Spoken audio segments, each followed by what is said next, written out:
touchdown in the city. Feel the energy beneath my feet, and it feels good to be home. It really feels good. So many beautiful places, and all of your beautiful faces unite. You're alright. Dumelang lotlhe, dumelang kagiso lerato dinelelona. Dumelang lotlhe, dumelang kuma le kalafi dilo aparele. Lotlhe dumelang kagiso lerato dinelelona. Dumelang lotlhe, dumelang kagiso lerato dilo aparele.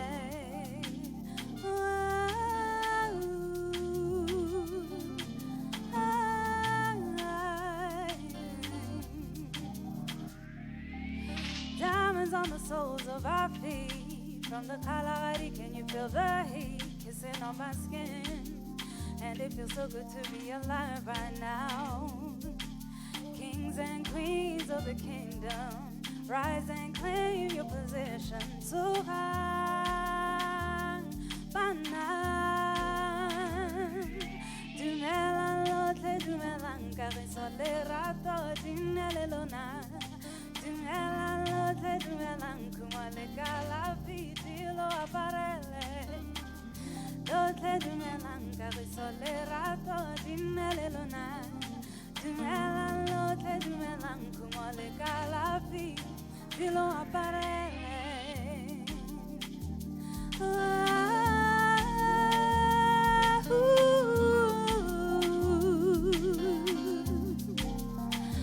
Dumelang lotlhe, dumelang lotlhe, dumelang lotlhe, dumelang lotlhe, dumelang lotlhe, dumelang lotlhe, dumelang lotlhe, dumelang lotlhe.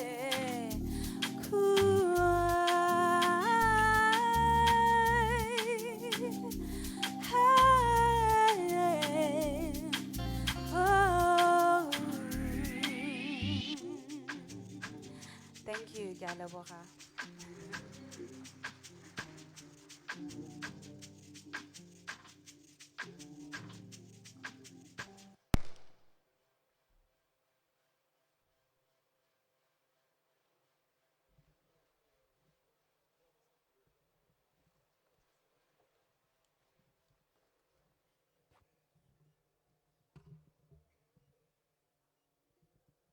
Amazing song, Dumelang. And I believe you're indeed pushing Botswana to the world, as I remember you from your single Love's Light, which made its debut on the Netflix season, Blood and Water. And so I believe you're one of the artists locally that are making an impact on the global stage. Well, ladies and gentlemen, maybe just give us another 5 minutes. I believe our minister should be getting ready now for us to begin our session on the PushaBW Forum. Once again, my name is Yandile Nuku, and I will be your director of ceremonies this morning. Thank you very much.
My family and I endeavor to use local products every day. White label fragrances makes up a big part of my grooming routine.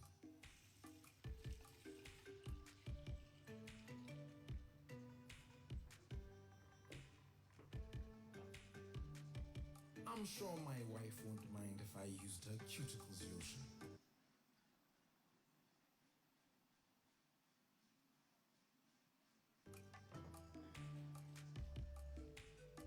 My knuckle timepiece completes my suave look.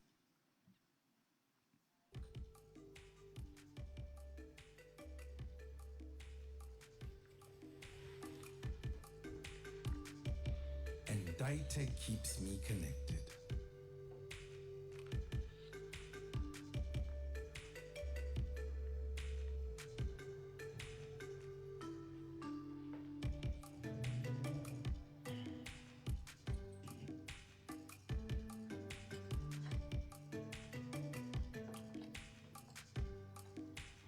We recently discovered this one-of-a-kind hot sauce from Aroma Craft. I can't believe it's made from Murula.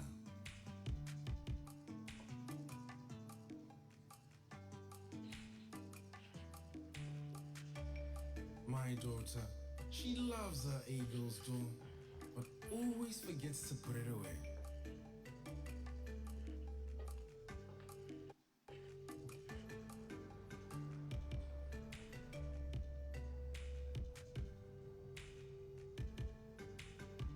Look at all these products. Not only do we have more options, but they're of great quality and look really good. We've truly come far as a nation. Join me and my family in supporting local. The more we support local, the closer we get to self-sufficiency and the further we take our country. Hashtag PushaBW.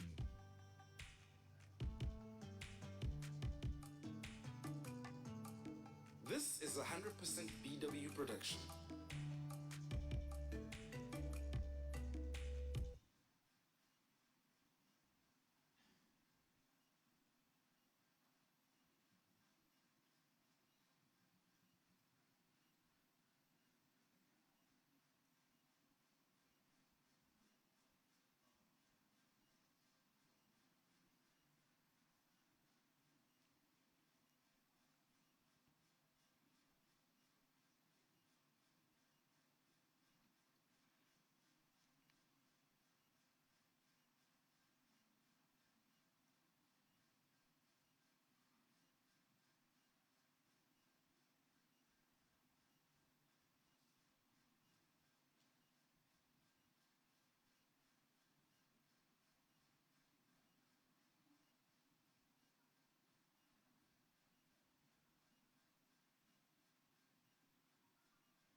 The world is changing, but so are we. Today, individuals, brands, and entities are taking a stand, taking responsibility, looking past the problem and into solutions. Will you stand with us? Because tomorrow, the world will need your light, your ideas, your solutions, your participation. Tsogang Batswana, re kopane go direla lehatshe la rona. Pula.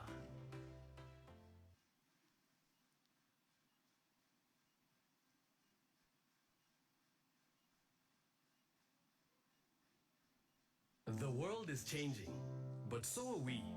Today, individuals, brands, and entities are taking a stand, taking responsibility, looking past the problem and into solutions. Will you stand with us?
To our forum today.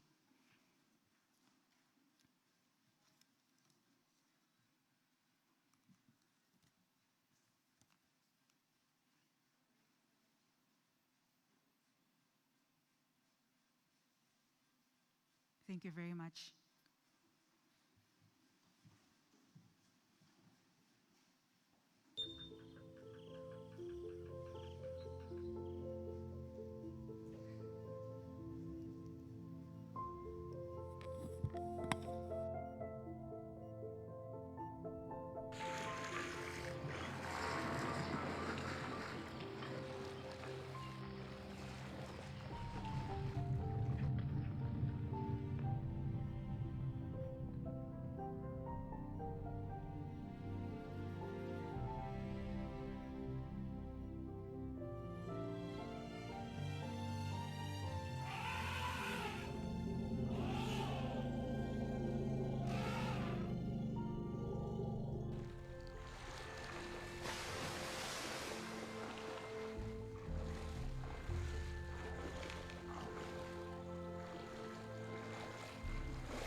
Good morning, ladies and gentlemen, and thank you once again for your time and patience. We may proceed with the engagement for the day, and I'd like to first begin by acknowledging the presence of the Minister of Investment, Trade and Industry, Honorable Mayor Peggy Serame, the Deputy Mayor of the City of Gaborone, Honorable Loti Manyepeza, Permanent Secretary of Ministry of Investment, Trade and Industry, Ms. Keganele Malikongwa, BITC Board Member, Ms. Khomolemo Madiketla, Chief Executive Officer of BITC, Mr. Kiletsusitse Ulibile, Management and Staff, Chief Executive Officer of Business Botswana, Mr. Norman Molele, other Chief Executive Officers and senior government officials here present, esteemed panelists in today's session, distinguished virtual forum participants, captains of industry and representatives of the various local businesses here present and online, members of the media, distinguished guests, ladies and gentlemen. My name is Yandile Nuku, and I will be your Director of Ceremonies of the proceedings of the third day of the Virtual Global Expo Botswana, being the PushaBW Forum, with a focus on consumer behavior in the country and the continent. And I'd like to welcome you once again. Thank you very much for your time and attention. Good morning. I'd like to welcome Mayor Khomolemo Madiketla, who is currently serving as the BITC board member, to come and give us the welcome remarks.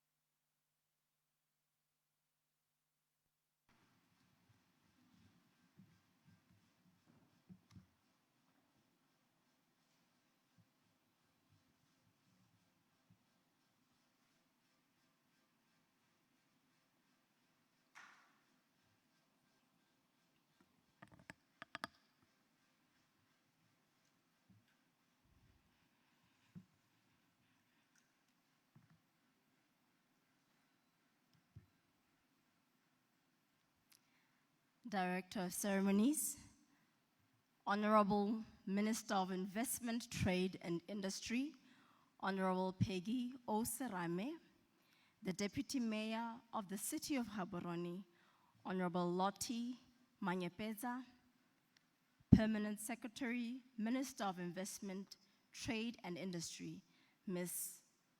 Keganele Malikongwa, and senior government officials here present. BITC Chief Executive Officer, Mr. Kiletsusitse Ulibile, and your management team. Business Botswana CEO, Mr. Norman Molele, BEMA CEO, Ms. Mantla Sankoloba, Chief Executive Officers from various parastatals, representatives of parastatals and government departments, representatives of the private sector and local business, members of the Fourth Estate, the media, all online viewers, distinguished ladies and gentlemen, guests, good morning.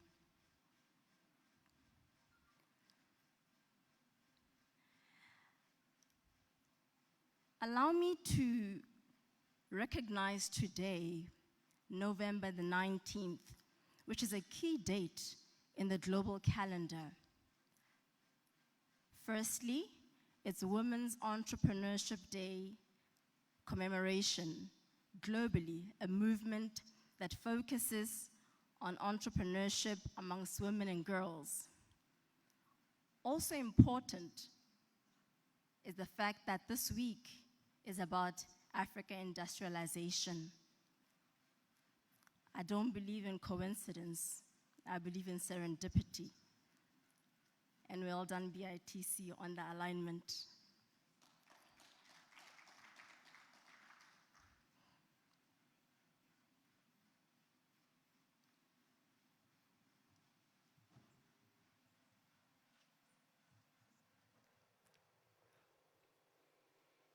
It is my singular honor and privilege this morning to welcome you to the PushaBW Forum 2020. The forum comes as a second episode following the inaugural installation that was launched by BITC during Global Expo Botswana in 2019. Allow me, Program Director, to extend a warm welcome to the Honorable Minister of Investment, Trade and Industry, Honorable Peggy Serame, who is our champion in promoting, celebrating, and encouraging production of goods and services in and by Botswana. The Honorable Minister is an avid supporter of all local manufacturers and service providers. Distinguished guests, ladies and gentlemen, the PushaBW Forum was conceived to augment several efforts aimed at increasing local productive capacity through the economic diversification drive. The aim of today's forum is to re-energize the uptake of locally manufactured goods and services through increased awareness raising on local products and services. The forum will furthermore create a platform for discussion and engagement amongst local producers, local major retailers, and other key stakeholders on how to achieve the objectives of PushaBW initiative, basically full value chain optimization by and with producers. Such conversations will go a long way in shaping and evolving this national campaign towards the, towards the bigger vision, which is to bring our people to embrace their role in growing the local economy through buying locally made products and services, as well as supporting local initiatives. Your presence here today from the various organizations, sectors, industries, across government and private sector confirms that BITC has ignited a contagious spark of awareness which will be advanced by all of us through our varied roles, institutionally, individually, but most importantly, collectively. The PushaBW campaign connects perfectly with our country's response to the growing challenges and pressures on our economy that compels us to rise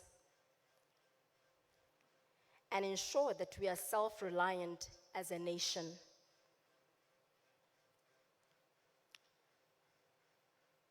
The COVID-19 pandemic has brought emphasis to the reality where we saw economies across the world depending on their own capabilities, their own resources, their own innovation to deal with the mounting pressures of the pandemic and prioritizing their countries before the next.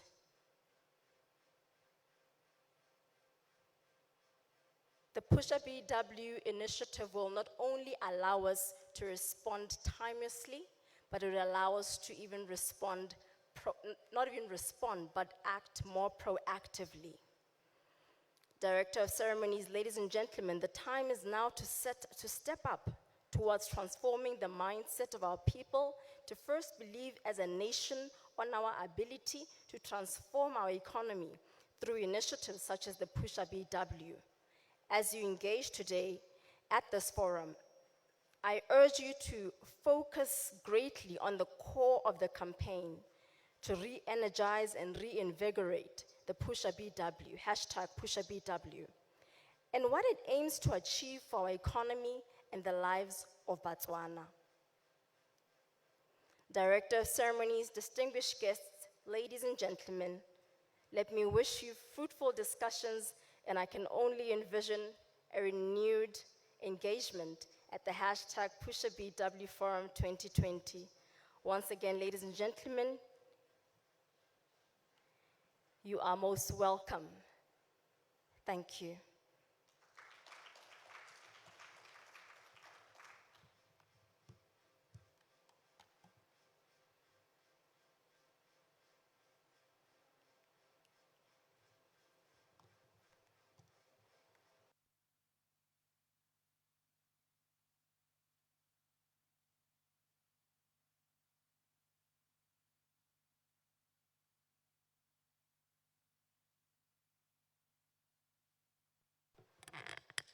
Thank you very much for the welcome remarks. Mayor Khomolemo Madiketla, who's currently serving as the BITC board member, said key terms that I think will be rolling out throughout the day, such as value chain optimization, raising awareness of locally made products and services.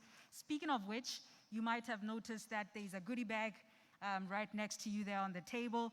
It is a bag full of locally made products. So please take the time to indulge and see what we have for you there as Botswana. And she did talk about changing our mindset towards locally produced products and services, and that we need to be a little bit proactive towards improving our products and services, and by default, our industries in the country. I'd now like to welcome the Honorable Minister of Investment, Trade and Industry, Mayor Peggy Oserame, to come and give us the keynote address.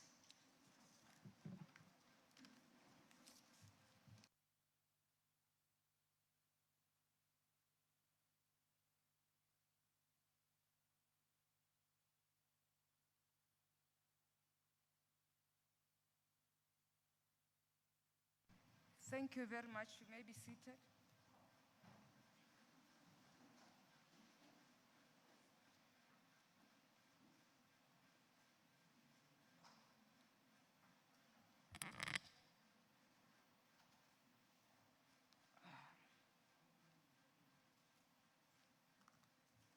Thank you, Director of Ceremonies. Let me recognize all of you, ladies and gentlemen. And we have amongst us the Deputy Mayor of the City of Gaborone, His Worship Lotimanye Peza, the Deputy Permanent Secretary in the Ministry of Investment, Trade and Industry, and the team here, Ms. Sheli Munchu, the BITC Board Member, Ms. Khomole Momadi Khetla, CEO, Kels, and your team, CEO Business Botswana and BEMA. Esteemed panelists in today's session, distinguished virtual forum participants, captains of industry and representatives of various local businesses here present, members of the media, ladies and gentlemen, good morning. It gives me great pleasure to address you this morning at the hashtag PushaBW Forum. This forum is on a topic that is very close to my heart and is on the top of the agenda of the ministry that I lead. Director of Ceremonies, the hashtag PushaBW initiative was launched in 2018 as a campaign to rally Botswana and all residents to make conscious decisions to buy locally produced goods and services. The campaign is also aimed at improving the productive capacity of local producers, which contributes to creation of more employment opportunities. In addition, the campaign is intended to encourage retail stores to carry locally produced goods and services on their shelves. Ladies and gentlemen, today, the COVID-19 challenges, coupled with the current import bill for Botswana, which is over 70 billion pula, compels us to refocus and revamp production for our own food security, for medical supplies security, as well as self-sustenance. This calls us to step up our efforts for the production and consumption of locally produced goods and services, which will have a trickling effect of creating jobs. Ladies and gentlemen, in an effort to encourage consumption of locally produced goods and ensure market access, we will put in place relevant and targeted support measures that promote the expansion of locally made products and services. I want to repeat that because sometimes it is misunderstood. In an effort to encourage consumption of locally produced goods and ensure market access, we shall put in place relevant and targeted support measures that promote the expansion of locally made products and services. However, we will do this cognizant of our obligations under the bilateral and multilateral agreements which we are party to. Director of Ceremonies, it is worth noting that there are special dispensations under the World Trade Organization, Southern African Customs Union, SACU, and Southern African Development Community agreements that allow for member states to use their internal instruments to support the development of their own domestic industries, and we will do just that. In particular, Article 18C of the WTO agreement, Article 25 of the SACU agreement, and Article 21 of the SADC Protocol on Trade allows for us to do that. Therefore, the support for our domestic industries leverages on these dispensations. So, hale wana ka re dira dilonyana, ga re dire dilonyana, re tshwere mono. Ladies and gentlemen, the campaign must therefore contribute to increasing the variety and improving the quality, the variety and the quality of locally produced goods and services for them to be able to compete in the domestic, regional, and international markets. In this regard, I urge the producers of goods and services to continuously improve the quality and standards of their products in order to meet standards in the region and globally. This includes, among other issues, labeling, packaging, and coding of their products. The first thing that will attract me to buy your product is how it looks. So the packaging really matters. And I have to say, I'm very proud from what I saw outside and even some of the products that you can view on the Global Expo platforms. Director of Ceremonies, I must note that we are observing a rising spirit of entrepreneurship, particularly amongst our youth. And I must say they are very creative and very innovative. There is an increase in businesses being registered, funded, nurtured, and supported to produce quality goods and services for the local and export market. Hence, to date, through the hashtag PushaBW campaign, BITC has supported over 140 companies by enabling their participation at local and international exhibitions. In addition, over 110 companies have been profiled on BITC social media platforms to further expose them to the domestic and international markets. Ladies and gentlemen, I wish to commend businesses in the hospitality sector who have demonstrated unwavering support to the hashtag PushaBW initiative. I am informed that they are proposing to host market days to showcase locally manufactured products and also avail permanent kiosks in their hotel lobbies for BITC to facilitate identification of Pride Mark users who can permanently make use of the kiosk to display and sell their products at those hotels. I think they deserve a round of applause. On the other hand, some hotels are committed to sourcing from local producers, foodstuffs, and other goods, including beds and bed linen and cosmetics. In the retail sector, we have realized an increase in shelf space for local products in their shops. The number of retailers supporting this initiative has also increased significantly compared to last year. I wanted to name and list them, but we agreed that because of some of the challenges we are facing this year I will not list and name them. But next year, I'm going to name all of them because we have to commend them and probably encourage others. Hint, hint.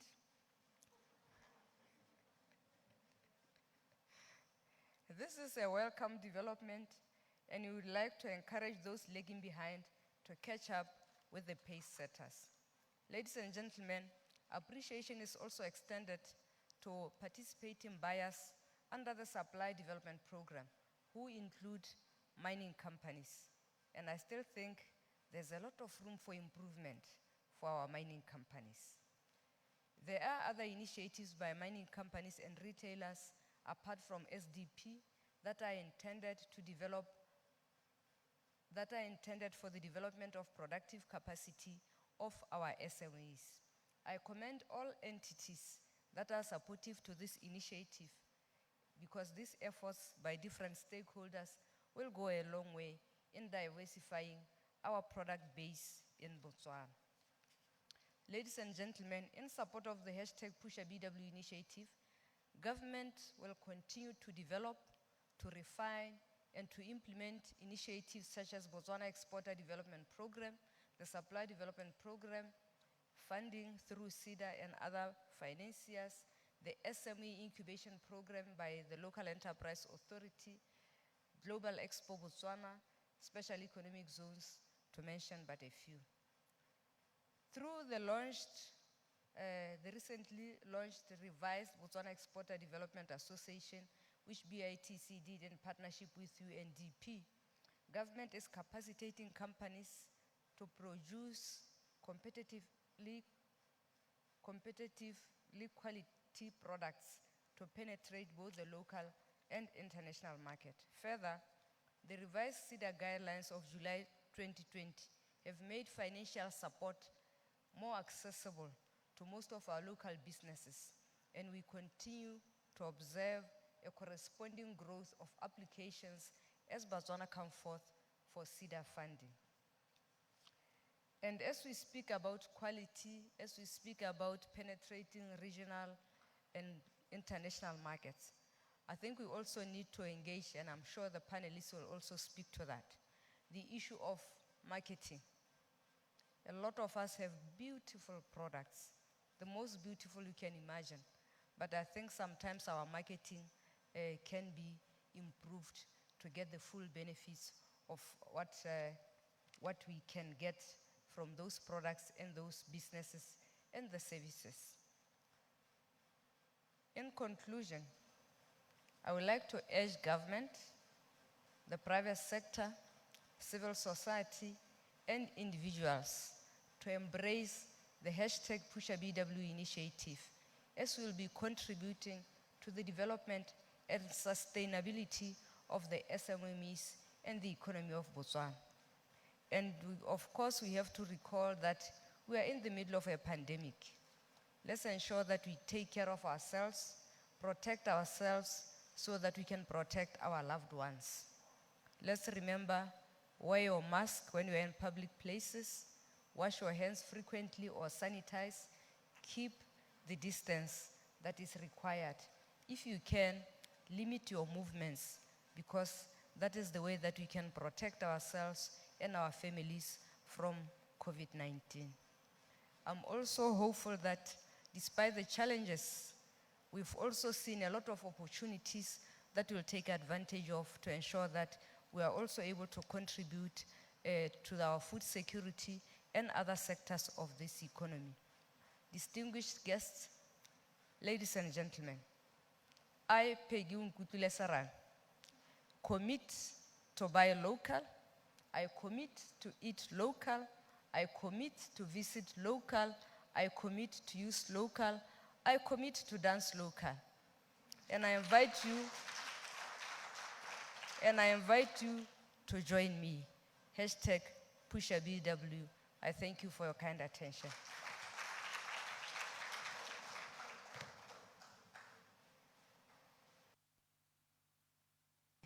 Oh, Ntibile, by the way, this dress was made by my local designer.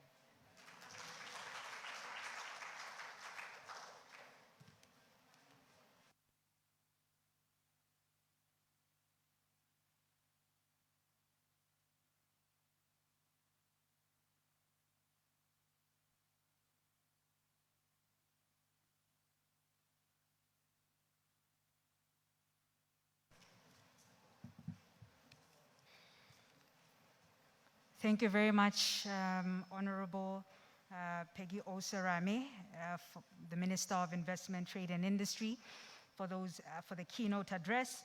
I did notice a couple of key points that are going to be in alignment with our panel that is going to come later today, specifically around building the capacity of our local industries. And I must say, Minister, I'm looking forward to also engaging you. I think one of the things that came out during the week, during our engagement, was that there's a contradiction. Whilst in Africa, we talk about the Africa Free Area Trade Agreement to say, let's open up Africa, we're also speaking about building our local industries. And I know that in Botswana and South Africa and the SACU region, we account for the highest percentage in interregional trade in Africa. And so I do believe that these are some of the key points that I'm going to come to you later during the day for. And within the panel, we've also got speakers from the fast-moving consumer industries in the retail space, as well as the hospitality industry, to deal more into what the minister had mentioned around the market days and really what has been the impact of them ever since the PushaBW campaign started in 2018. We're going to now move into a video interlude, which is really going to showcase the talent in Botswana, as we say PushaBW. And right after that, we're going to be moving into a presentation, and I'll tell you a little bit about it after this video.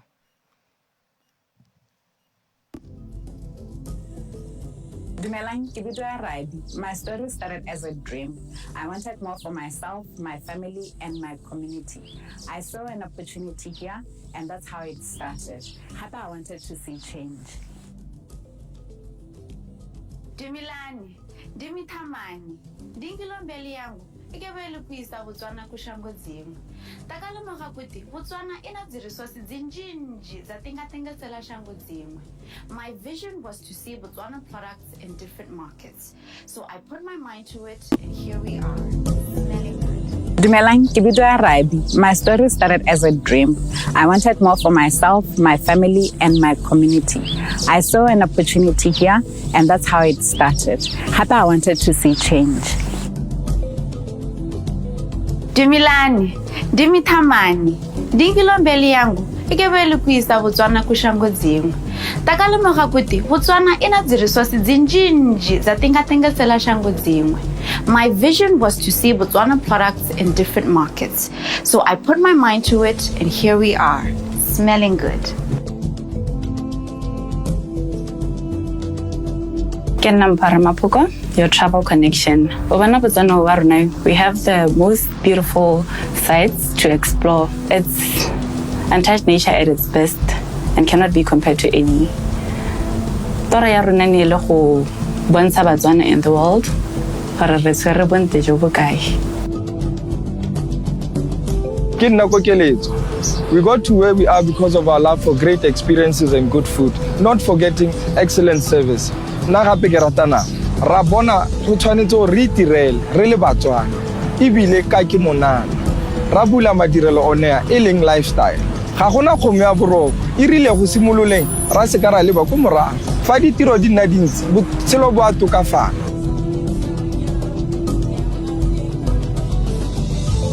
Boogie said, Batswana ko gae. This is my call to you. We've got talents that you can take all over the world, that you can grow, that you can nurture, that you can brand and sell everywhere in the world.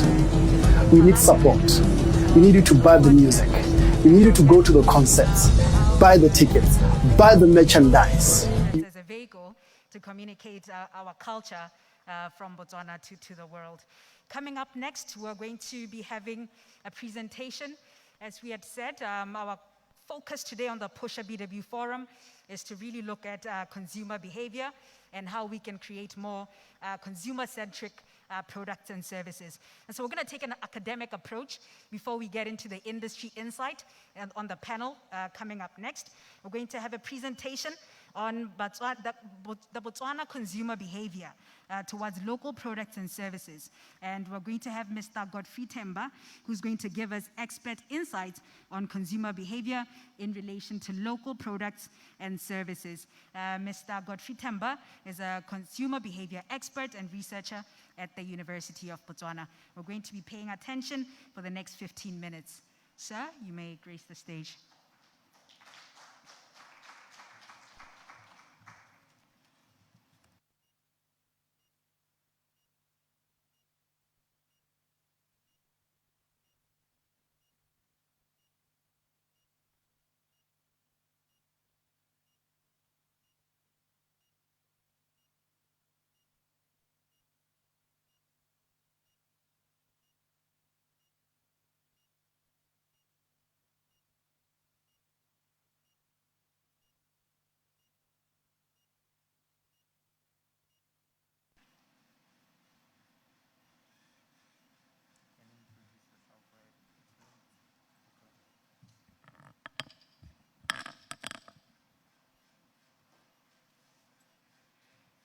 Morning, ladies and gentlemen. All protocols observed. I'd like to note in particular the presence of our Honorable Minister and dignitaries from the various organs of government and the private sector. My presentation really is about to dissect the concept of consumer behavior, to highlight the key aspects or the processes through which consumers go to satisfy their needs and wants. First and foremost, let me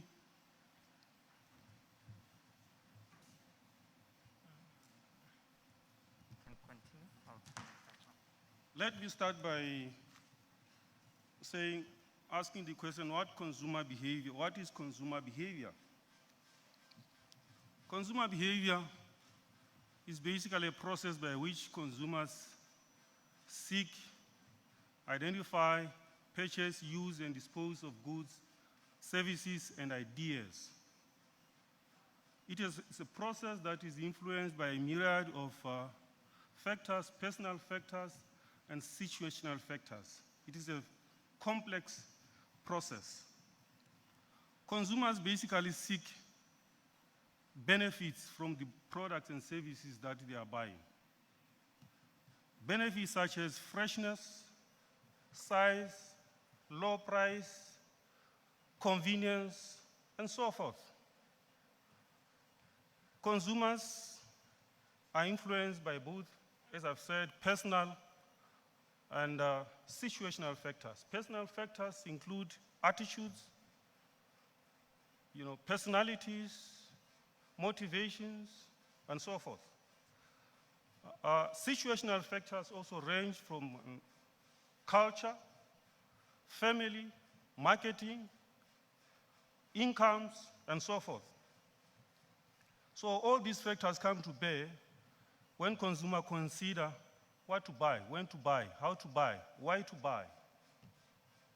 So the task of a seller, therefore, is to figure out what benefits consumers are looking for in any purchase situations. What complicates the whole process is that you have a multitude of benefits, some of which are tangible, that you can easily see price, color, and so forth and so forth. Others are not so easily tangible. In any purchase situation, consumers buy a bundle of benefits. If just a short trip to Choppies, it's not merely about the price, it's also about the convenience, Choppies being near to where you live. The price, of course, matters a lot, but there are also other things that consumers consider. Consumer behavior is also a field of study, ladies and gentlemen. That is highly complex, includes a lot of things. As consumer behavior researchers, we try to understand how consumers satisfy their needs and wants through the purchase of goods and services. We also try to identify and understand the drivers or antecedents of consumer purchase decisions. What drives consumers to buy?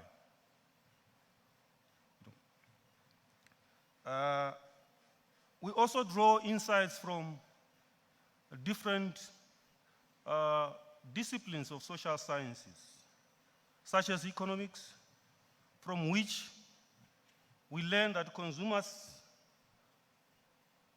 can act rational, or in most cases act irrationally, meaning that they seek to maximize benefits and minimize costs in any purchase situations. So when you go to Choppies, you want to get the most out of your 10 pula. You want to, in other words, you want value for money, getting more for less. From sociology, we learn also that consumers are influenced by a social setting. That includes groups to which we belong, family, community, young people, and so forth and so forth. Consumers are also influenced by psychological factors. So through psychology, we understand the influence of attitudes, personality, motives, and so forth on consumer behavior. And also the discipline of anthropology, the study of culture or society. Culture plays a major role also in the way that we purchase. We buy things because we are used to buy them. We are born to find that our parents, they used Colgate. And Colgate or Fanta. Fanta becomes Coca-Cola and everything because we are born into that culture.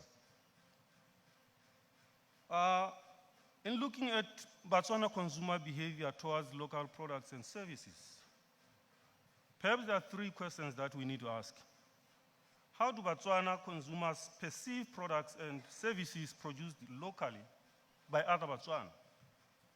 What are the attitudes of Botswana consumers towards products and services produced locally by other Botswana?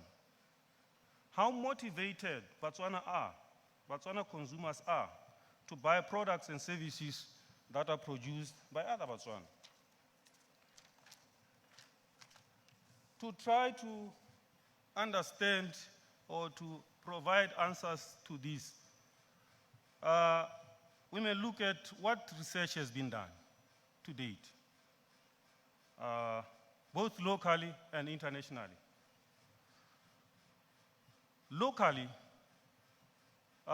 unfortunately, and I'm sorry to say this, that there hasn't been much research on this very important subject.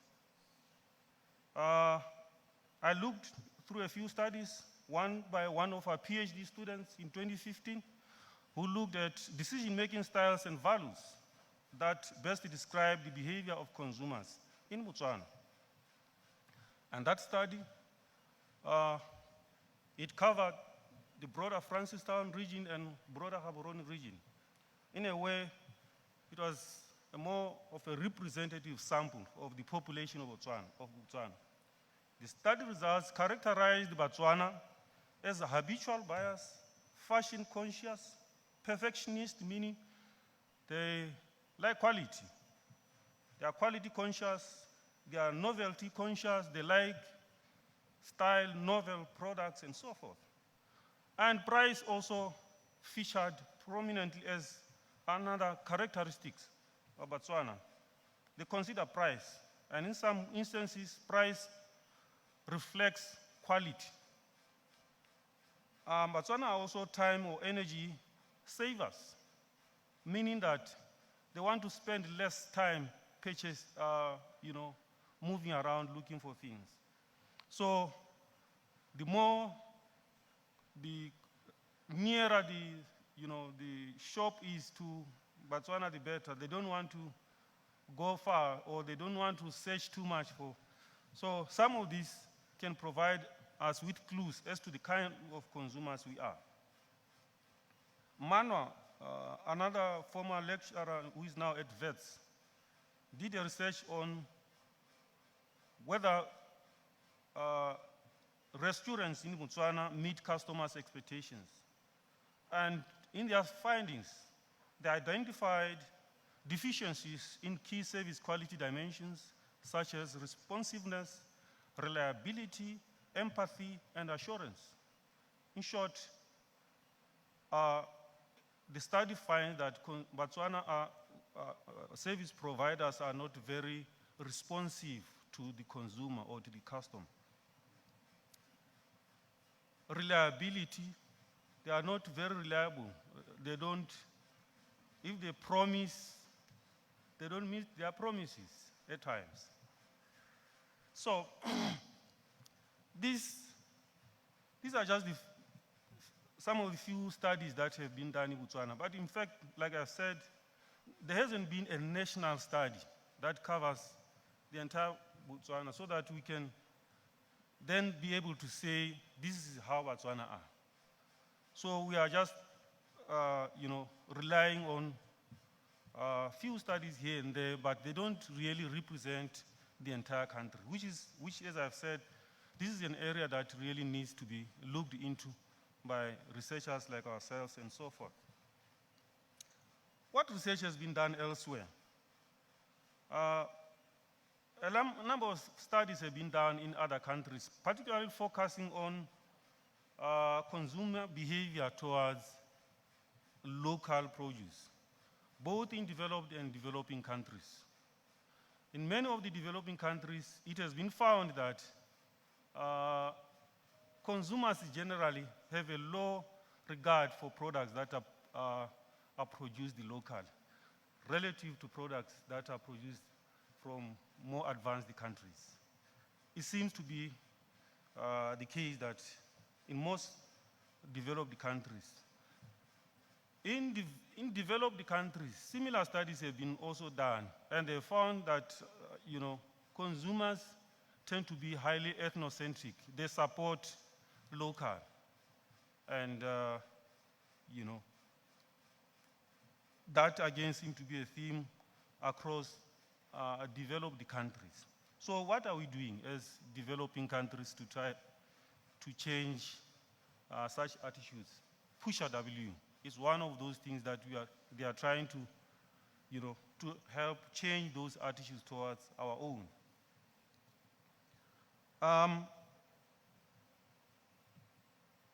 What's the way forward? As I've said, at the moment there hasn't been a focused study on consumer behavior issues that covers the entire country.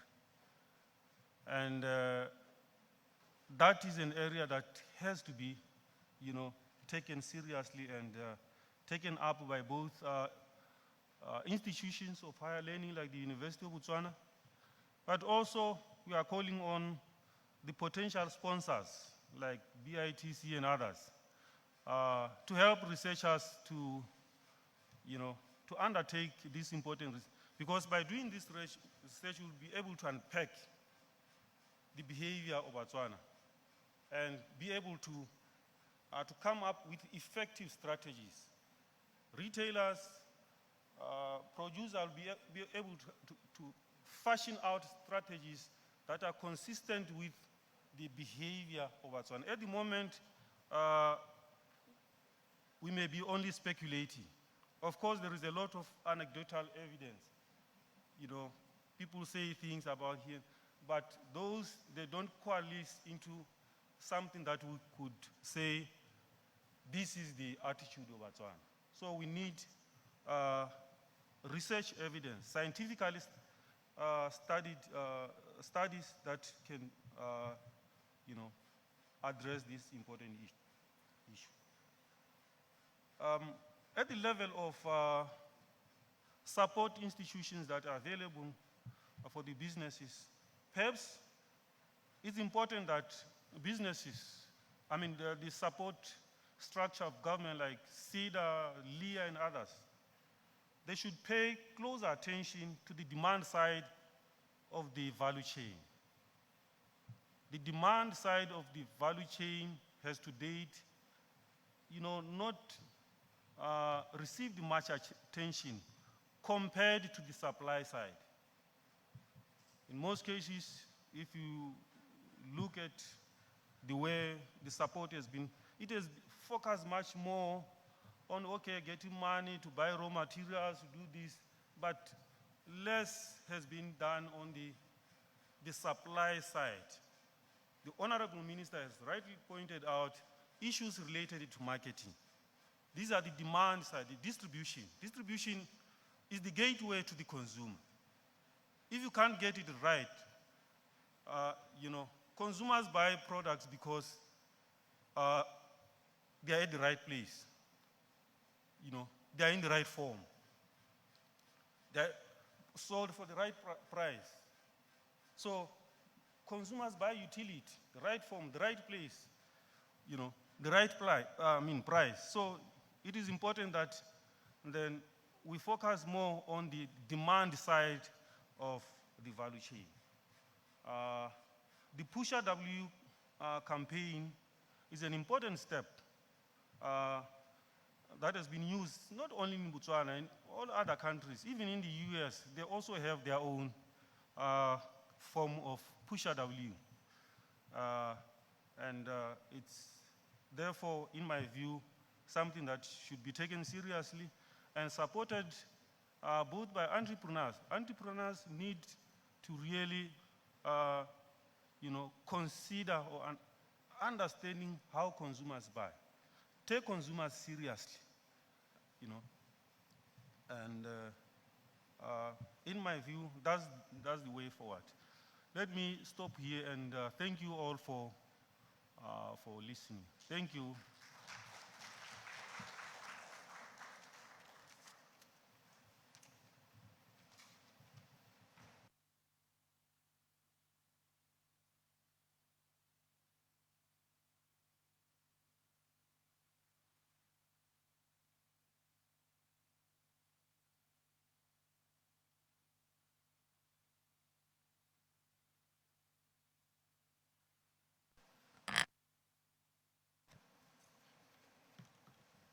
Thank you very much, Mr. Godfrey Temba, for your presentation on Botswana's consumer behavior towards local products and services. And my immediate outcome from that is the gap that you have identified, or rather an opportunity, which says that we don't have science-based research on which we can base our ideas or thoughts or opinions on. Without further ado, I'd like for us to now get into the panel discussion. I will take time to address some of the key points that I heard from Mr. Godfrey Temba at the intro of our panel, but for now, let me welcome our panelists on stage, where we now focus on the industry side of things. I must say that although there isn't much research, we will use our industry players as data points to say what is currently happening on the ground, although we cannot use these case studies to make overall assumptions on the entire industry. I'd like to welcome Ms. Tamani Tote, who is the founder of White Label Fragrances, on stage.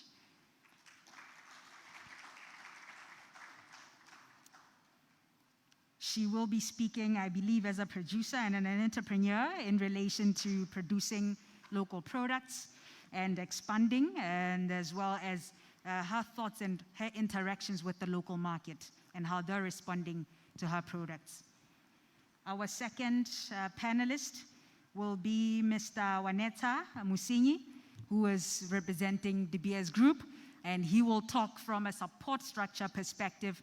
I did hear the Honorable Minister, Peggy Serame, speaking about supply development programs, and so I believe he's got some key insights, specifically looking at, I believe, the Tokafala initiative, and I believe there are many more we will discuss on the panel.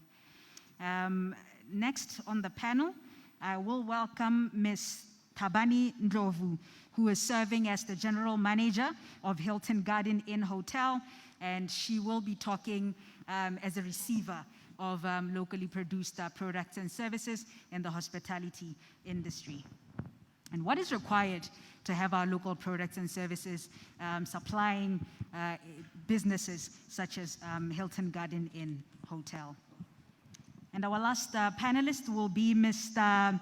Shine Baby, who is the Operations Director at Trans Cash and Carry, and he will be representing the fast-moving consumer goods industry, talking particularly from the retail side. And I do believe he has been closely interlinked with the PushaBW campaign, and so we'll hear a little bit about how they've interacted with the campaign over the past year, what has been the impact, and what do we need to focus on moving forward. Thank you very much.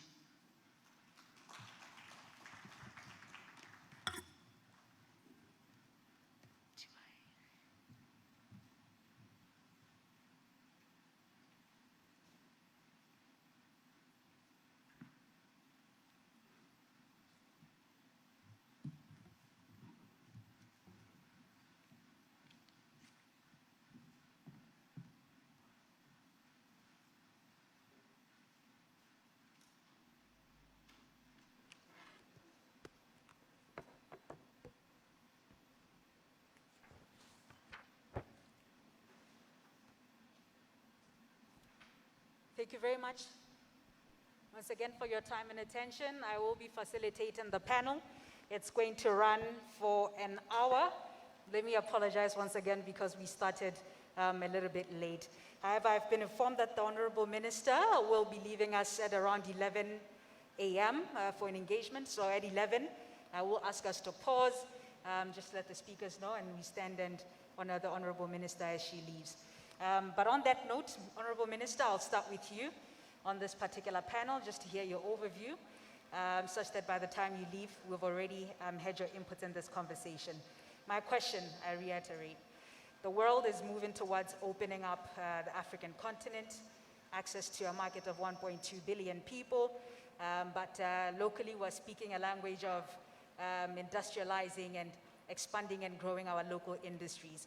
As the minister, I'd like to know, what challenges are you dealing with around there? How do we find the balance? And looking at our history of trade in Southern Africa, that, we have actually suffered from high inter-regional trade in the SADC region. I think a lot of conversations or narratives around local products or businessmen and women would be that it's almost as if we're a mini South Africa. The bigger industries are in South Africa, and our industries are not that big. So, Honorable Minister, what are some of the challenges you are faced with, and what do you think is our approach towards finding a balance between opening ourselves to Africa, but also growing our industries to ensure we don't repeat the same challenges that we've had with inter-regional trade in Southern Africa?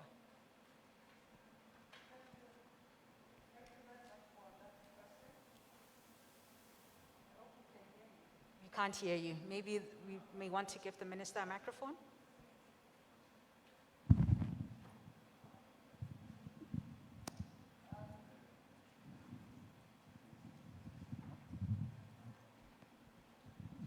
Thank you very much, and thank you for that question.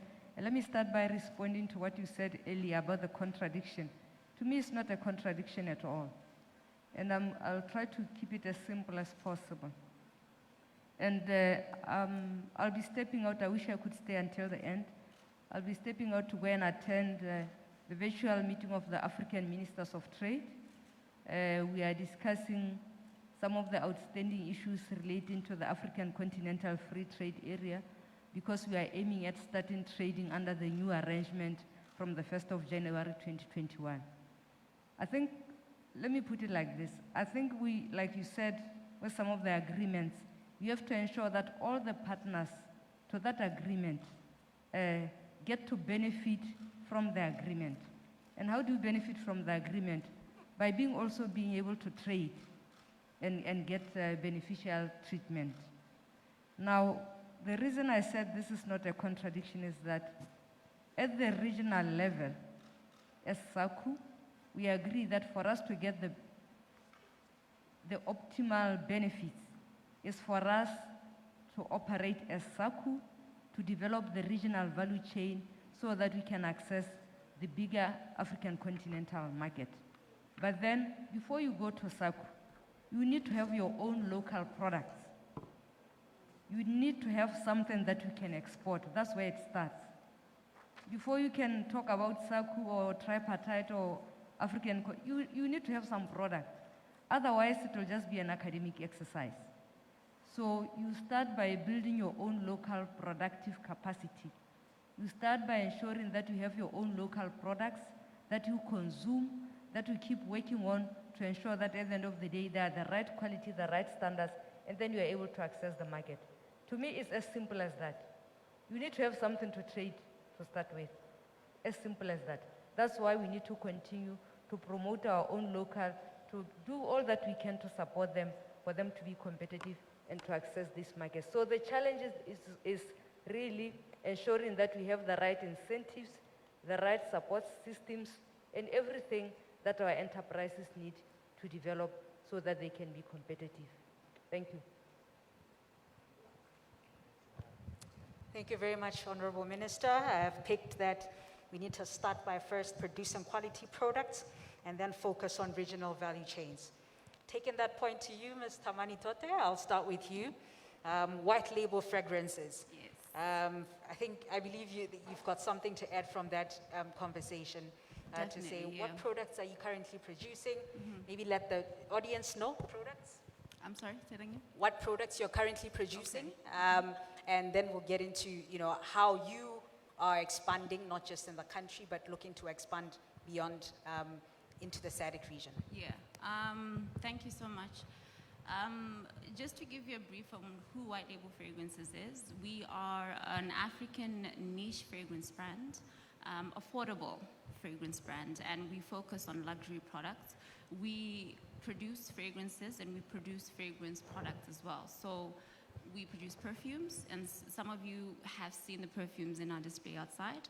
We also produce hand sanitizers. Some of the sanitizers are on your tables today. We produce soufflés, body care ranges, as well as home care ranges. We've got a diffuser as well in-house. Sorry, I'm just mentioning my products just so you know.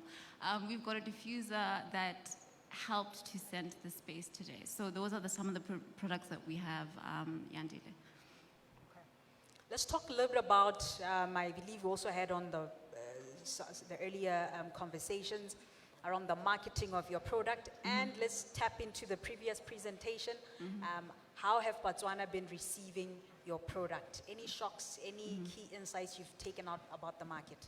You know, marketing is very, very key when it comes to, especially in my industry. We are in the luxury industry, the beauty industry. We are selling perception, right?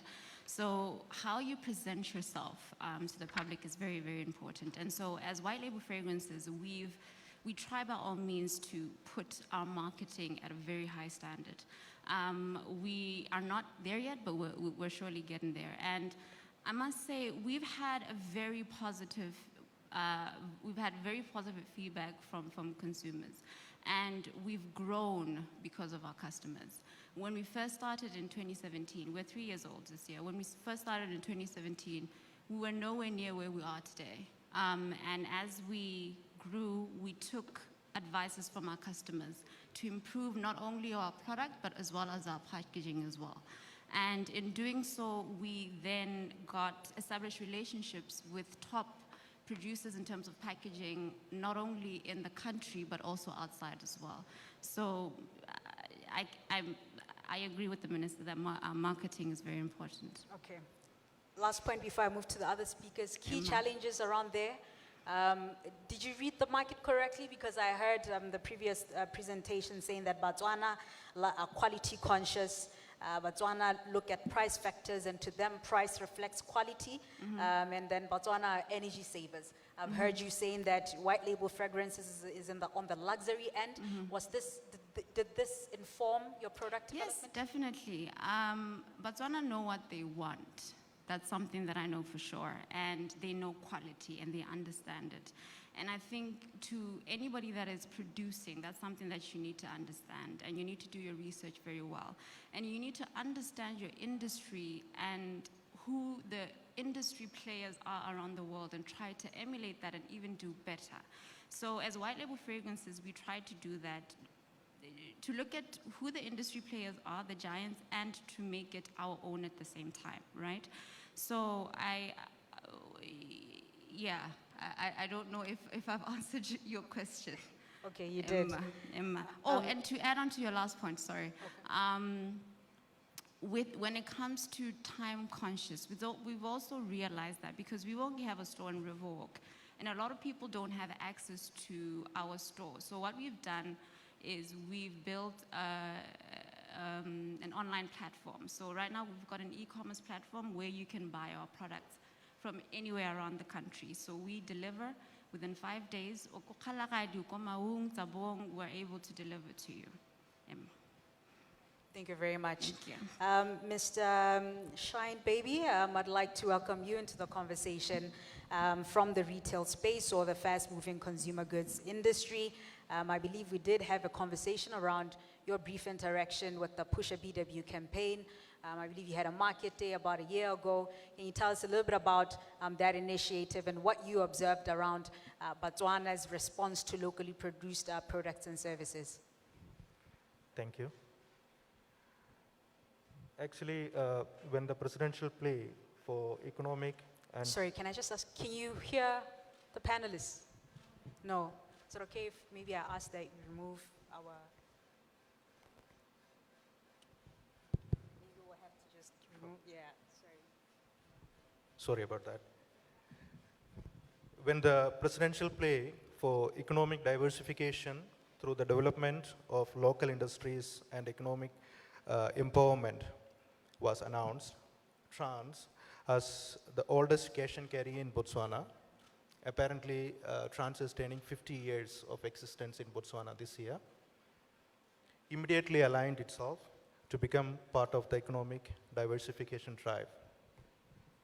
So in 2019, after careful consideration and research, we sat with our creative team and partners to discuss and formulate the ways in which we can become part of the much-awaited PushaBW campaign and how to align it with the presidential call for economic diversification. It is from this sincere intention that the Trans SMME Day initiative was conceptualized and born. The Trans SMME Day took place in last year, November, and it was a useful platform for all local producers and manufacturers to showcase their products and gain visibility for their products. This is an opportunity for the local producer and manufacturer to interact directly with the consumer. So I think that is why I'm here. BITC is honoring the role we played assisting Botswana entrepreneurs and startup industries in their efforts to make their presence and felt in the competitive marketplace. Maybe tell us a little bit about what you've observed in those interactions since the market day, and also let's talk about the sustainability of the market day. What has happened since over the past 12 months? Have we seen more local products being shelved in your stores, and what has been the response from the market? Oh, the response was awesome. Since Trans SMME Day took place in last year, November, we have seen so many local entrepreneurs approaching us, and we have done free listing for them. Normally in South Africa and all, there is something called listing fee. If you are a local producer or something, if you want to list up with one of the retailers, you need to pay something called listing fee. We decided not to charge any listing fee. And thank you. And so far, more than 30 active suppliers we have identified from the local industry. And that, to me, it is really great. I'm not counting those established local producers like Bollocks or Kaladi breweries or Bokomo, Botswana and all. I'm talking about the SMEs who came forward and listed with us, and actively they are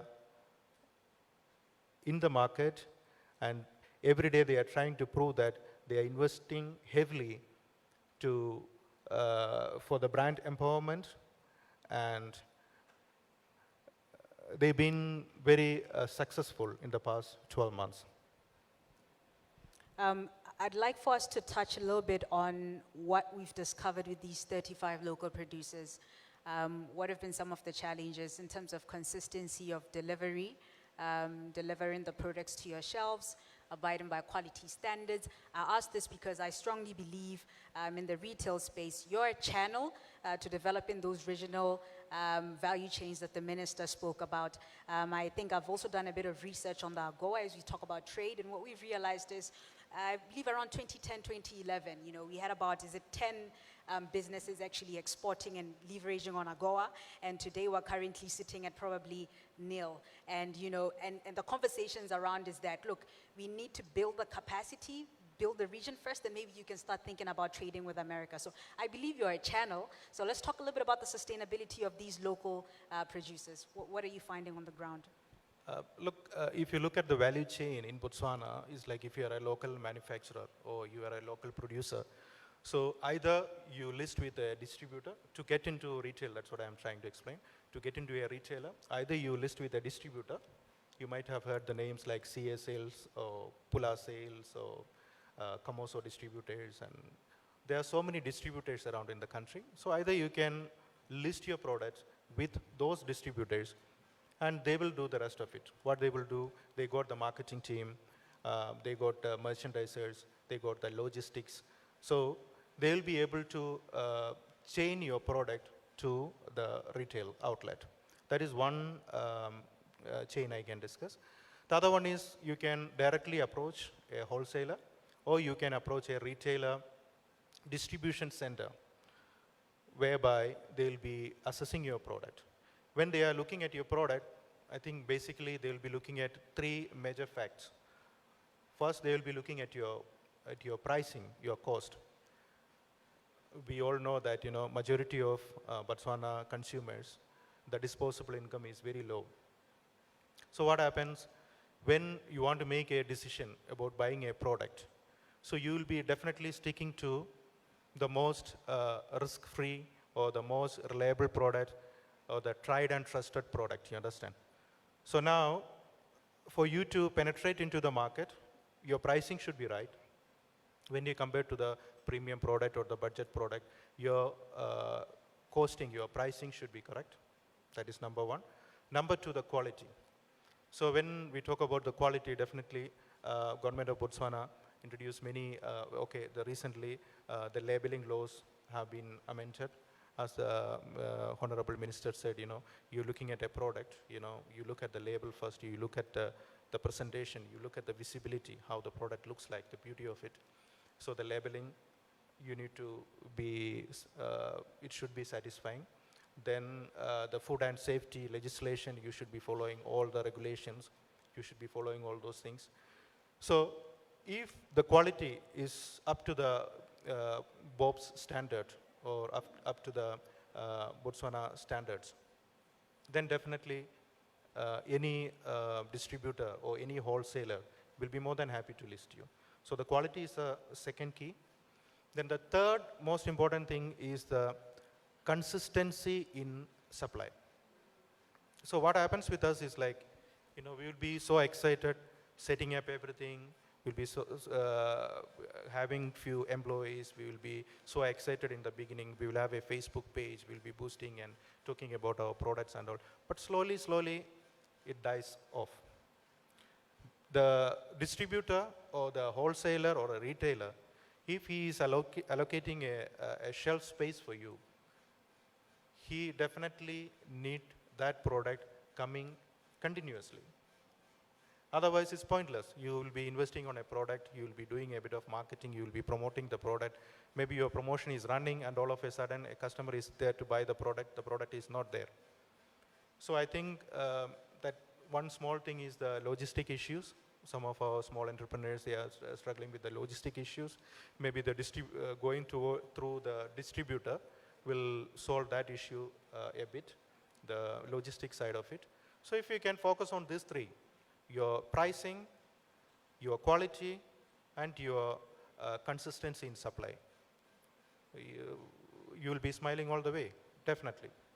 That's what my view. Thank you very much, sir. I'd like to go to the audience, specifically pick Mr. Fani Gwizi. Are you there? Yes, sir, you're there.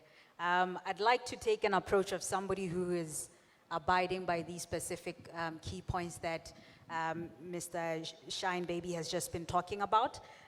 You're representing Arona Natural Foods, and I believe you've got some contracts with organizations such as Woolworths, organizations such as KFC and Nando's, and I just want to hear your perspective in terms of, it's one thing for him to speak on the receiving end.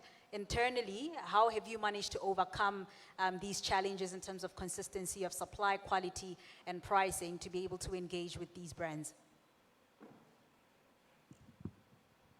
Good morning, Honorable and panels and my colleagues. My name is Fani Gwizi. I'm from Arona Natural Foods. We produce cold press sunflower cooking oil. We also do confectionery. We bake for Woolies and other retailers.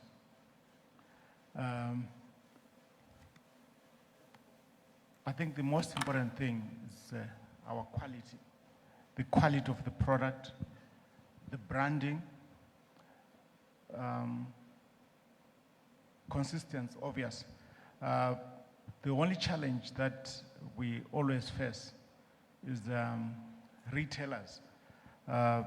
We feel they want to control the price of the product.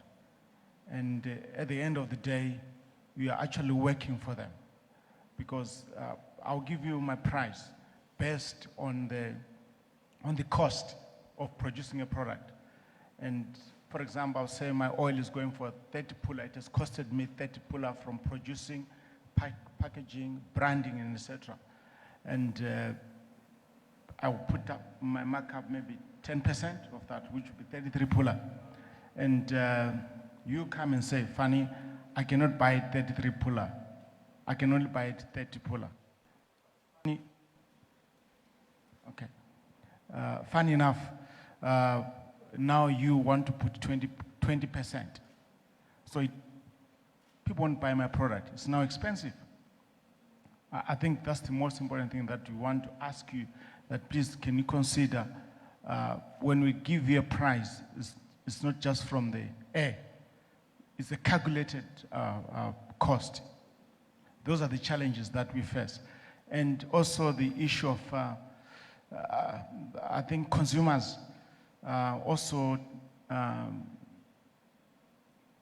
think they undermine local products. I don't know how we can be helped by the ministry and the BITC and BIMA is here, and the Business Botswana.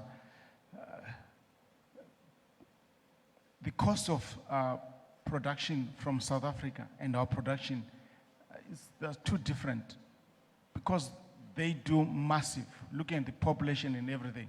So obvious their production is less. But as population and the labor laws, of course, here it's cheaper when it comes to paying people. So I think for me it's very important to encourage our consumers that we can do better than any other product that comes from outside Botswana. Lastly, the issue of packaging. I think we've got few companies local here that do packaging, and it's costing us to buy some of these raw materials outside the country. And we would want you to consider that when we are really putting prices, it's based on each and every cost. I think for now, that's what I have. Thank you very much, sir. I'll give you the chance to respond, as well as you, Ms. Ndlovu, to respond to that. I think you're also relevant. But I believe we're 2 minutes away from 11, so maybe you would want to rise and let the Honorable Minister go to her next engagement, and then we may continue. Thank you very much.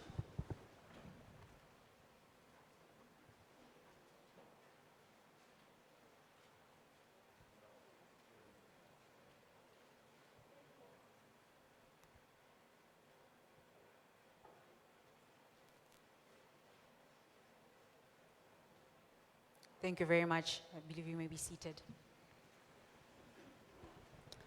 Great.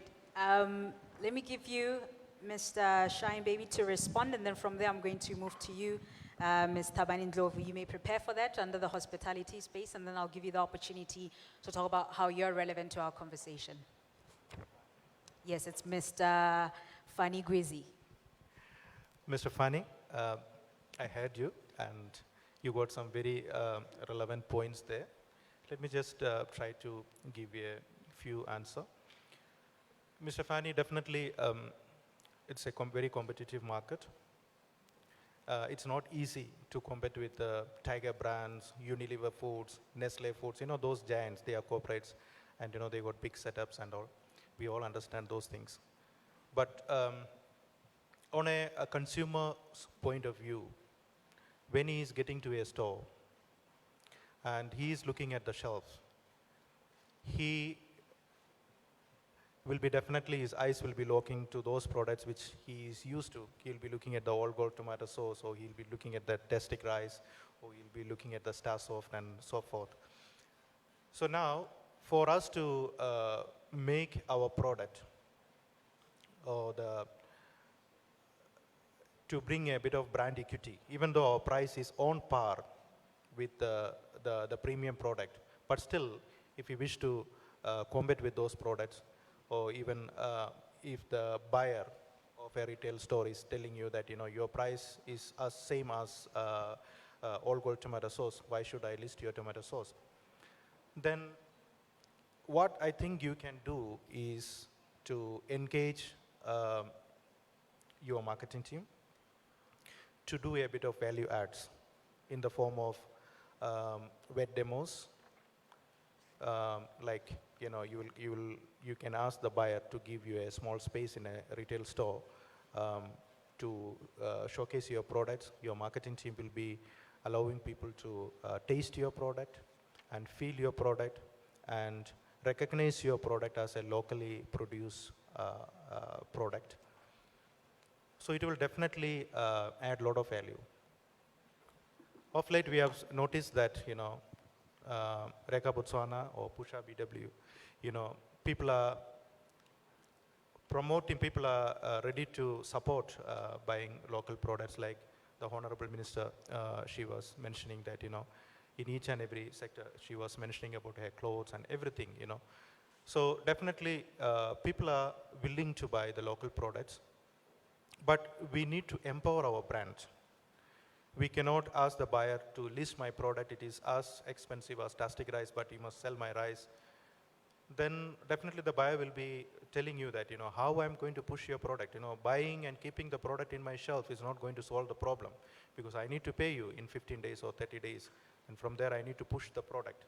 So when you sit with a buyer, definitely most of the buyers are too smart and very difficult to handle. So you need to have your plan, how to push your product out from the shelf. So you need to have your marketing strategy ready, and you must convince the buyer that, this is not ending by selling the product to you.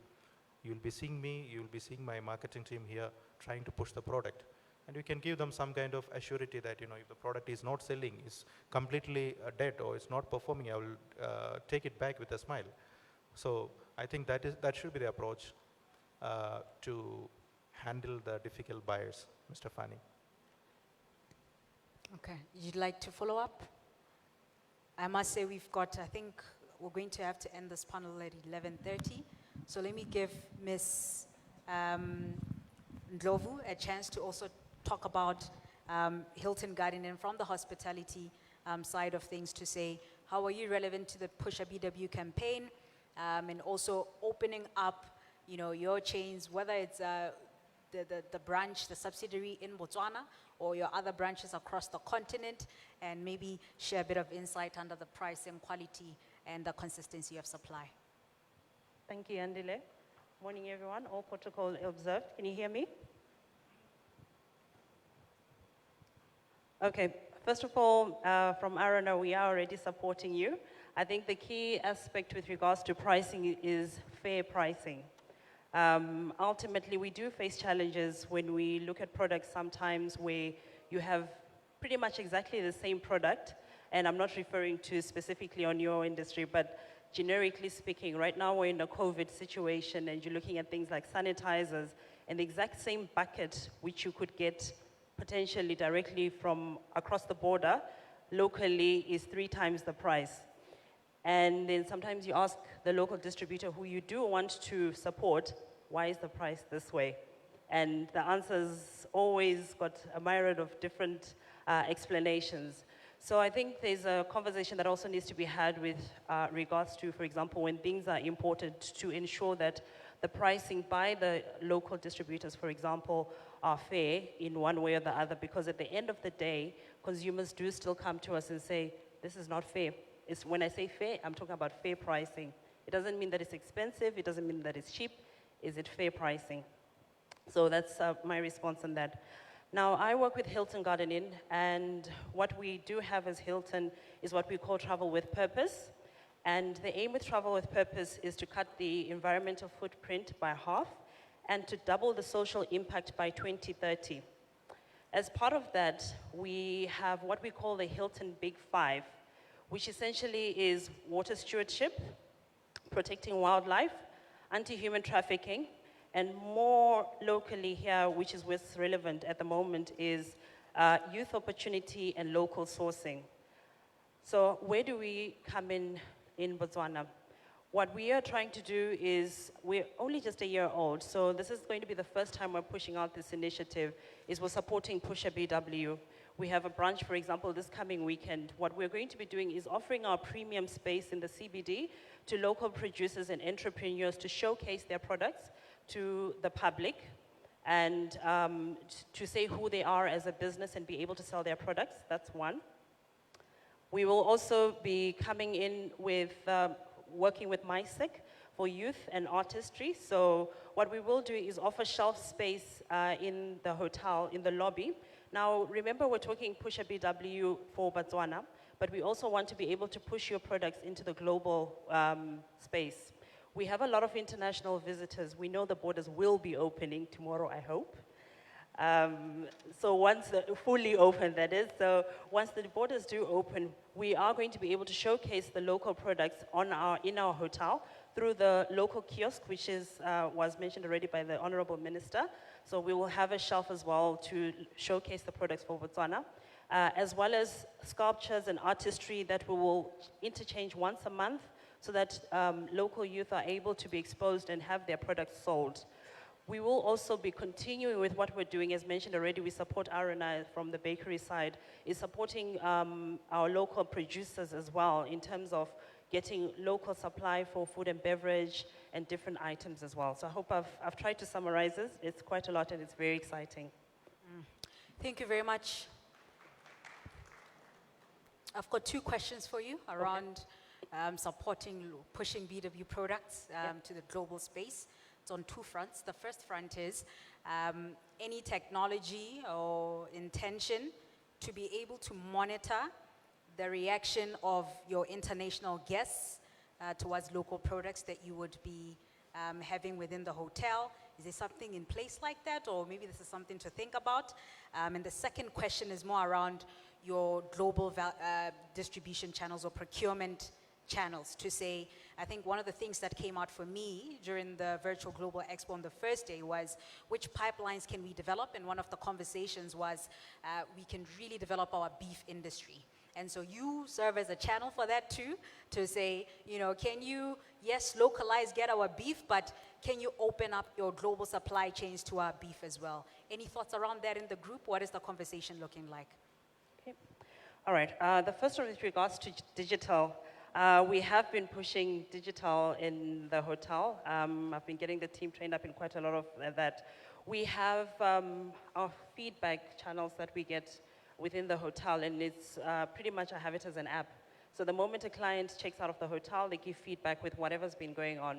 Specifically with regards to local products in the kiosk, the answer is no, it won't have the specific information. However, it becomes a generic experience with the hotel, which also does highlight those different items that come through. For example, we'll be having drinks and other items in the menu which are local, like your Seswa croquet. So that's one way of making something that's local very palatable for the global palate. And it's something that has been highlighted a few times in our feedback to say, we've enjoyed this, it was a local dish, or you know, something that they'll pick from our kiosk, because we will have a little storyline about who's producing this particular item and their contact details should anyone like the item.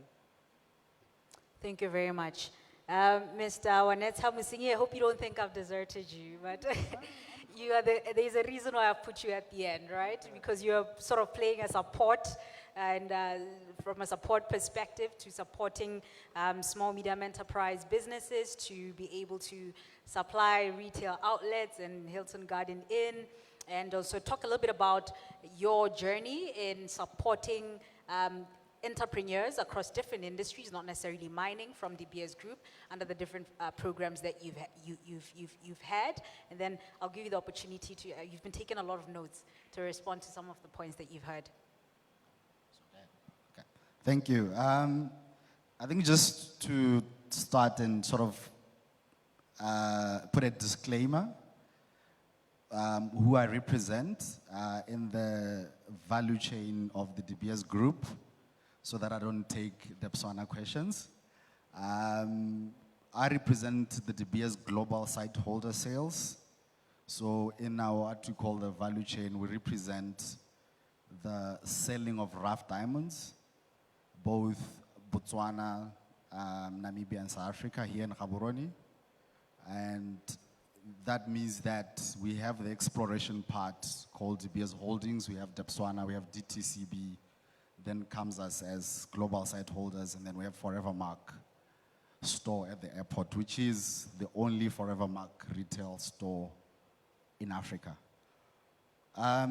So for me, where we come in is that through what we call Building Forever, where we're trying to support our producer governments, here specific being government of Botswana, is economic diversification.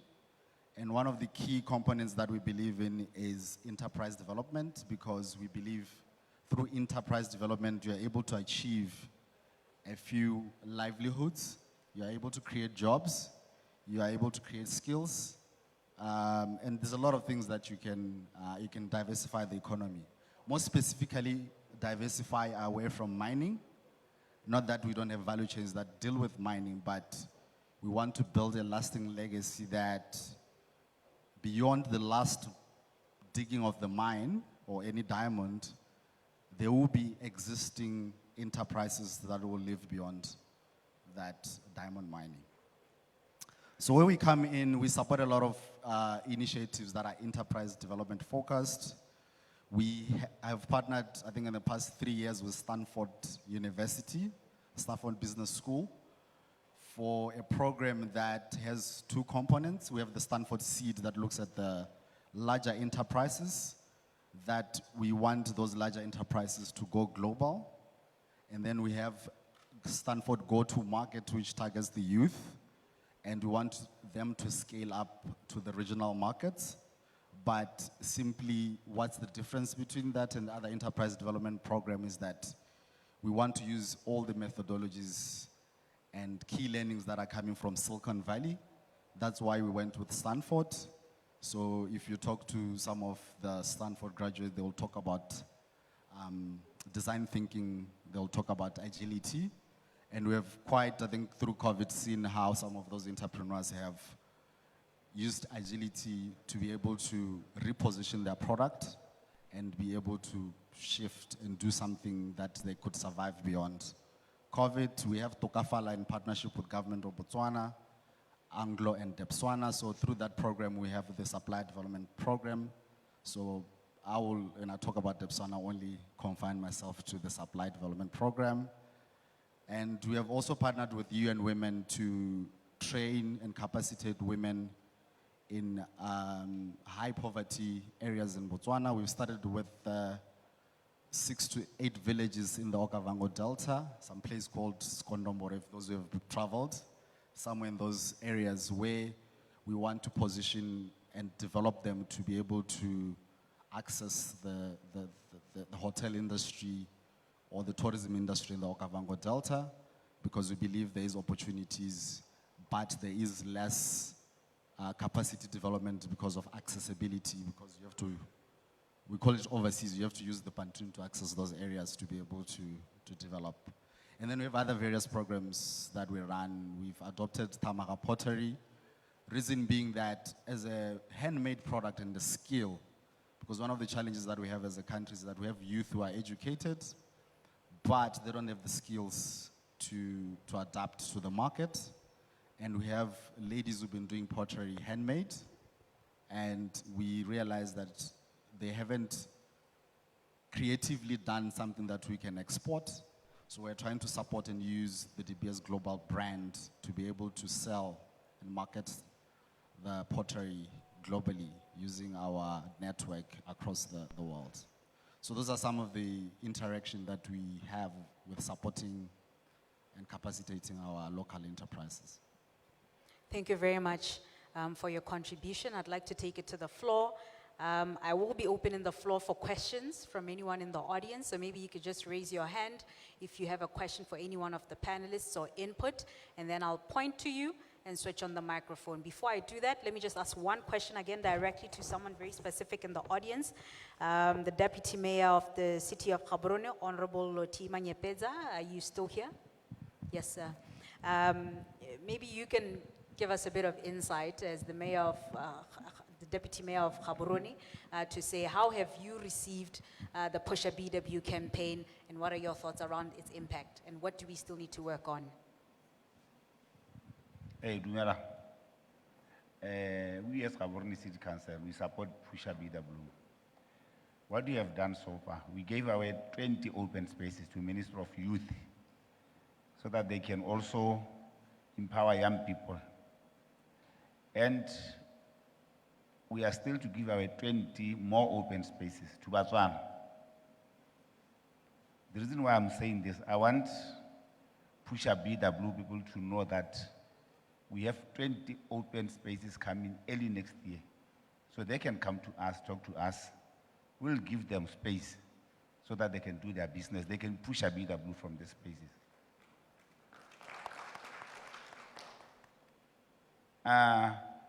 What we are doing right now, we are buying local. We do buy local.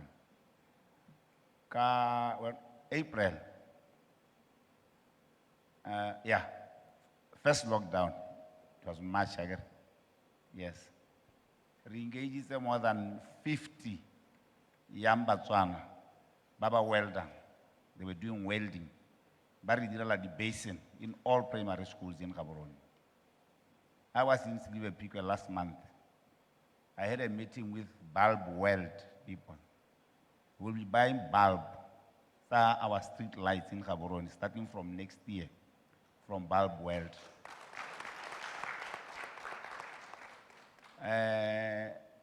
We'll be buying exercise books from Silver starting from next year. It's Gaborone City Council, all primary schools books, exercise books. So we'll be buying local, starting from January next year. And they are not coming to us. I'd like to invite you to come to Gaborone City Council, talk to us. Our doors are always open. It's us about hang advertising spaces. All these billboards that we are seeing around Gaborone, it's us who gave away those spaces. So if you want to advertise your product, Gaborone City Council is the place to be. Come to us, talk to us. And then I think, but Baba Regisa, people who are pushing BW, they have to come to us and educate us. What do they want us to do as their leaders? If you give us information, we will come up with laws, bylaws to support you. But unfortunately, they are not coming to us. We are still waiting. I hope they will be coming soon so that we sit down and talk and see how we can help them. But Gaborone City Council, we support PushaBW 100%. So if they come to us, we'll help them. Thank you very much, sir. There was a question, my lady. Yes, you may. I believe you can. Is there a microphone for? Please just indicate who your question is directed to as well. Try and keep it short. We've got less than 15 minutes to end the panel. Thank you. Good morning, everyone. My name is Chodiwa. I'm from Realty. My question is directed to Mr. Shine. I wanted to, we are actually listed with Trans, but I wanted to raise an issue that we actually face quite a lot in other retailers and wholesalers as well. It's in regard to the process after you've been listed, now in terms of display on shelves, and also because you are there and competing with prime brands. So sometimes you may find that the prime brands are given priority when it comes to shelf space. And usually it's just the simple notion of if it's not displayed well, it won't sell well as well. So I just wanted to maybe just raise that issue and see how maybe that could be addressed and help us in that regard. I would like to appreciate Realty. Realty has become, whenever we are opening a new store or whenever there is a store activation happening, I'm always seeing the Realty people are there with their gazebos doing, making tea for people and doing. I really appreciate your marketing strategy. Your team is doing a fantastic job. And Realty, I must name that they are one of the most successful SMEs which came through Trans SME Day, and they are listed in all our stores and all our branches. They are buying products from them. Of late, I heard from one of the other major tea supplier, a South African-based tea supplier, that the Realty is giving us a bit of tough time. So, which means you are hitting the ball right. Right. I would meet you after this session. Maybe we can discuss how we can improve the shelf space in the stores. We need to discuss with the store managers or the floor managers, and we can definitely get it done. Definitely, since your product is now popular in the market, you deserve a better shelf space. I agree with you. We will definitely get it done. Thank you. Thank you very much. Also, I'm not sure you answered it. There might be somebody else with her issue, and they might not have the chance to meet you. The issue around shelving, to think more around it. I suppose you still need to think about it. Any more questions? Yes, sir. I've noted you, ma'am. Good morning. My name is DJ Boogie Sid. It's not a question per se, but it's a I don't know, maybe a request that is directed to Mr. Wanetsa. I heard him saying that they have adopted on a support basis some initiatives like the Tamaka Pottery, for example, and others that he mentioned. And I come from the creative sector, music to be specific. It would be great to see a global company like DBS adopt some creatives to push into the international sphere, because the big problem that the creatives in this country have, especially the musicians, is marketing and distribution outside of the country, because it's it takes a lot of money to market, say, an artist, whether they are a musician, whether they are somebody in the vein of, say, Wilson Ngoni, who does paintings and the like. So their product, the diamonds, happen to be a product that is sold globally, and they have positioned themselves well as a market leader. You know, so we would like to see more of our own artists, creatives who tell the Botswana story being used to tell the Botswana diamond story through whether it's music, whether it's painting, whether it's by clothes, the fashion designers and the like. This is the sector that is largely overlooked. I'm not going to talk about the other issue where an American rapper was used for that, but I'm saying that our people can tell our diamond story better, you know, and in that way it would open up more space, not just for the diamonds, but for the creative sector as well. So I'm asking you kindly, sir, that look into this. We've got the talent and the creatives that we could use to do that. Thank you. Thank you, Bogisid. Just to add to that, I don't think it's just the diamond story. I think one thing the minister also mentioned was the need for SMEs to work on their marketing. I think the creative space could also play a major role in that. I think, Ms. Ndlovu, you have a question right after you, or you want to address that point? Right after you address that, my lady, you'll be the last one because I think the panel needs to end at 11:30 and then we'll end the panel. Thank you very much. Yeah, thank you for that. Just to address the gentleman with regards to creatives, appreciating obviously we are discussing from the diamond and DBS sector. What I probably also failed to mention earlier on is what we're doing for the showcase is going to be done on a quarterly basis, which is basically sustainability to ensure that also the creatives are taken care of. And we mentioned artistry and designers and showcasing to the global space. So I think it's critical for us to be able to see where the other opportunities are in the industry for Botswana to be able to showcase their products as well. So I'd implore you, we can also have a conversation after this to see if it's something that you'd like to be participate in. 2021 will be going full force with it. Thank you very much.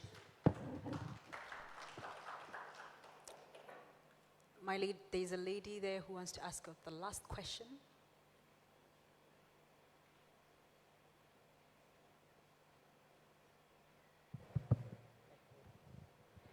Thank you very much, ma'am. My name is Puhitsana Mulifi. I come from Quality Anchor company. We produce ginger and lemon drink. We've got various flavors. It's a new product in the market. I have approached some retailers and they've been welcoming. I just want to ask Mr. Shine and probably Tamani about their experiences in terms of now payments. You know, when you bring your product, you are all excited and you have this 30-day agreements that you'll be paid. And sometimes it takes a bit longer for you to receive the payment and you're actually now, you know, kind of following up. I want to know, Tamani, how you've been dealing with this. And considering that when you bring your product, you are told that you are either going to be called or the money will just hit, you know, the account, but then you keep on following. I want to know why is this happening, especially for startups. It becomes a problem because we really need the money when we are starting so that we can push the product. Thank you. Thank you very much. You've got 1 minute, 30 seconds each to respond. Okay, thank you for the question. Unfortunately, I'm not in the stockist space as yet. We've got our own retail store, so we haven't actually dealt with the challenges that you're facing. So I think he may be able to answer why it's taking so long for payments to be made to suppliers. Mamulifi, I hear you. I understand that most of the retailers in the FMCG, they are not paying COD, cash on deliveries. Most of them, they insist for a 30 days terms to pay. The reason being, a product, when we are buying from you, few cases, it will not be sold in a week or few weeks. It will take a bit of time for us to encash it. So normally, that is a basic norm. In most of the cases, we insist the suppliers to allow us to pay in 30 days, which will give us a bit of allowance to turn around the product. But hearing your issue, I know a startup and a small entrepreneur, it will be difficult for blocking 30 days and stuff. In that case, you can always approach the buyer with few options. You tell him that, look, I got this product. If you are paying me in 30 days, the price is going to be, let's say, 30 pulla. And if you are paying me COD, I'm ready to offer you a certain discount. Maybe that will trigger them. Maybe that will give you a bit of heads up with your COD payments. But that's a standard norm. Mostly all the suppliers, FMCG takes 30 days to pay. But if you can come up with something extra or any value add or something, then they will rethink. Thank you. Okay, I'll be very quick. Just to also help out the lady, I think it's important as an entrepreneur to always set your expectations when you go into an agreement, be it an SLA that you have with your, with whoever it is that you're going to be selling to. If it's 14 days, let it be 14 days. If it's 7 days, let it be 7 days. Relationship is also important, and to be able to know who your contact and go-to person is, and reliability as well from the company that you're dealing with. So I think you also need to set your expectations when you go into those agreements with the suppliers. Thank you very much. Consider this your last contribution. Thank you. I think just to answer or appreciate the comment from Boogie Seed. I think it's something that we are looking at in terms of the creative arts, especially the business side of it, through what he did with the value chains with Tokafala, to sort of have a special program that inculcate business models within the creative arts. And in terms of supporting arts, for example, we've been selling painting in our building to our site holders, because those are global clients that come every month to buy diamonds. But also one thing that we also need to appreciate is that Botswana at the moment, we are a producer and a seller of rough diamonds. That means in terms of a value chain, that's as far as we can go. In times now when you become creative, fashion, design, jewelry, we don't have that in this country. SDB, as we're trying to partner with government to make sure that there is the jewelry part of the value chain, because that's where now you bring in creatives to be able to collaborate with jewelry designs. That's why we're running the Shining Light Awards, which I think last year was hosted by Botswana, where we promote local fashion and everything. And hopefully, before COVID, the plan was to host it in Canada, because Canada is one of our producer countries. We sell their diamonds here, and we should be able, if COVID allows, exhibit and the jewelry that is produced here in Canada. Thank you. Thank you very much, sir. We've come to the end of our panel. There's more I would like to ask, but due to time, I think this would be it. Thank you so much for joining me on this panel, where we're talking about the relationship between local producers and suppliers, and them being consumer-centric and the consumer. Thank you so much, and thank you for your time and attention.